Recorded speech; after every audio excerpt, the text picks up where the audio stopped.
Sand வந்து ரொம்ப ஃபைனாக ரொம்ப சின்னதாக இருக்கிற சாண்ட் லைக் எப்படி சொல்லணும்னா இந்த டெசர்ட் சாண்ட்ஸ்லாம் பார்த்தீங்கன்னா ரொம்ப நைஸாக இருக்கும். அந்த சாண்ட் வந்து இங்கே யூஸ் பண்ணுவாங்க. டெசர்ட் சாண்ட் யூஸ் பண்ண மாட்டாங்க, அந்தளவுக்கு நைஸாக இருக்கிற சாண்ட் வந்து யூஸ் பண்ணுவாங்க. அதில் வந்து தண்ணியை வந்து ஃப்ளோ பண்ணி விட்டுகிட்டே இருப்பாங்க, அது ஒரு மூமெண்ட்லேயே இருக்கும்.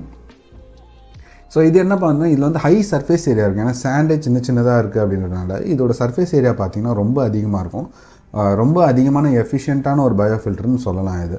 பட் இது மோஸ்ட்டாக வந்து யாரும் ப்ரிஃபர் பண்ண மாட்டாங்க. ஏன்னா வந்து இப்போ கமர்ஷியலாக போகிறவங்களே கூட வந்து எம்பிபிஆர்லேயே வந்து முடிச்சிடுவாங்க. இப்போ கமர்ஷியலாக நடைமுறையில் இப்போ இருக்கிறது பார்த்திங்கன்னா வந்து மூவிங் பை பயோ ரியாக்டர் தான் வந்து இப்போ யூஸ் பண்ணிகிட்ருக்காங்க எல்லா ஃபார்ம்ஸ்லேயுமே. அக்வாஃபனிக்கல் ஃபார்ம்ஸில் அது யூஸ் பண்ணுறாங்க. இது வந்து எம்பிபிஆரை கம்பேர் பண்ணவே இது வந்து ஏரியா வந்து ரொம்ப சின்னதாக ஆக்குபை பண்ணிக்கும். பட் கொஞ்சம் காஸ்ட்லி இது. இந்த பீட்ஸ்லாம் வந்து மூமெண்ட்லேயே வச்சுக்கணும். ஸோ அதனால் வந்து இது கொஞ்சம் காஸ்ட்லி.